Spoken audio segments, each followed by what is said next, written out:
নমস্কার বন্ধুরা, কেমন আছেন সবাই? আশা করি প্রত্যেকে খুব খুব ভালো আছেন। আজ দিনটা প্রচণ্ড গরম, আর দিল্লি এবং দিল্লি এনসিআরে কীরকম গরম পড়ে সে তো আর নতুন করে বলতে লাগে না। এই গরমের জন্যই বাইরে কোথাও বেড়াতে মন চায় না, আর বাড়িতে বসে থাকতেও ভালো লাগে না। তাই গরমকে সাথে নিয়েই আজ বেরিয়ে পড়লাম আমাদের কাছের মার্কেটে। গুড়গাঁওয়ে অনেক রেস্টুরেন্ট আছে, তবে মোটের ওপর সবই এক্সপেন্সিভ। তাই যখন কিছু চটপটা খাবার খেতে ইচ্ছা করে তখন আমরা দুজনে এই লোকাল মার্কেটে চলে আসি। চলুন, ক্যাব এসে গেছে, এবার আমরা রওনা দিই। এখানে সাধারণত সবাই সন্ধ্যের পরই বের হয়, কারণ দিনের বেলা প্রচণ্ড হিট ওয়েভ চলতে থাকে, তো শরীর খারাপ হয়ে যায় অনেকের, তো সেই জন্য সবাই সন্ধ্যের পরেই বের হয়। আজ আমরা যে মার্কেটে যাচ্ছি সেখানে অনেক বাঙালি খাবার দাবারও পাওয়া যায়। অনেক বাঙালি খাবারের জন্য জায়গাটি ফেমাস, আর সব থেকে বেশি ফেমাস হলো বাঙালি ফুচকা পাওয়া যায় ওখানে, যেটা সাধারণত গুড়গাঁওয়ের দিকে পাওয়া যায় না। এখানে পানিপুরিটাই বেশি পাওয়া যায়, যেটা ঠিক খেয়ে মন ভরে না আমাদের। এই যে চলে এসেছি আমরা, তবে ভিড় কেমন দেখছেন? আমি এত ভিড় এর আগে কখনো দেখিনি।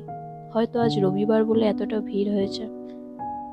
সবাই হয়তো আমাদের মতোই সন্ধ্যের কিছুটা ভালো সময় কাটাতে এসেছে একটু খোলামেলা জায়গায়। প্রথমে আমরা যাই আমাদের ফেভারিট কোল্ড কফি নিতে।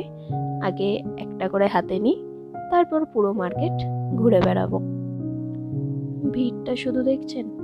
সারা সপ্তাহ কাজ করার পর এরাও শনিবার রবিবার এখানে ঘুরতে আসে, কিছুটা বন্ধুদের সাথে আড্ডা দিতে, নিজেদের মনটাকে ফ্রেশ করে আবার নতুন করে কাজে ফিরতে। এখানে মোটামুটি সব কিছুই পাওয়া যায় আপনার প্রয়োজন মতো। আপনি সব কিছুই এখানে পেয়ে যাবেন, বই খাতা থেকে শুরু করে ফোনের কভার, সমস্ত কিছু। আমরা এখন চলেছি কাবাব খেতে। লাস্ট টাইম এসেছিলাম একটা দোকানে, খুব সুন্দর কাবাব খেয়েছিলাম, তো সেই দোকানটাই খুঁজছি। এই যে এই দোকানটি থেকে খেয়েছিলাম লাস্ট টাইম মালাই কাবাব, আজকেও তাই অর্ডার করলাম। একটু দিতে দেরি হবে, ওনারা বানাচ্ছেন, বানাক, আমি ততক্ষণ আমার কোল্ড কফিটা শেষ করি। এই যে আসছে আমাদের কাবাব নিয়ে, আমি তো খুব এক্সাইটেড এত গরমেও কাবাব খাবার জন্য দাঁড়িয়ে দাঁড়িয়ে। আমি এতটাই এক্সাইটেড ছিলাম যে কাঠির কোন দিক দিয়ে খেতে হয় সেটাই ভুলে গেছি। তো যাই হোক, প্রচণ্ড গরম ছিল, তো খেতে পারলাম না। কিছুক্ষণ ওয়েট করার পর তারপর খেলাম।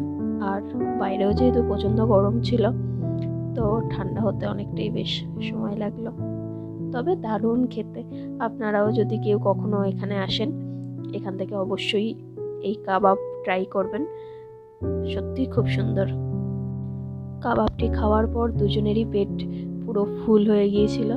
তারপরেও আমি জোর করে ফুচকা খেলাম, তো পেটে আর বিন্দু মাত্র জায়গা নেই, তো সেই জন্য আমাদের ডিনার চিকেন রোল প্যাক করিয়ে নিলাম বাড়িতে নিয়ে গিয়ে পরে খাওয়ার জন্য।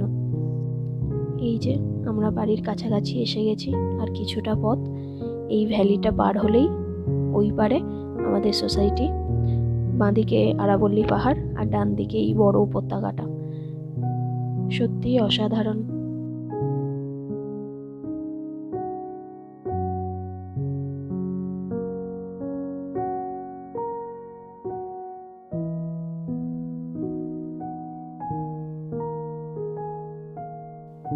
আজ ভিডিওটা এই পর্যন্তই।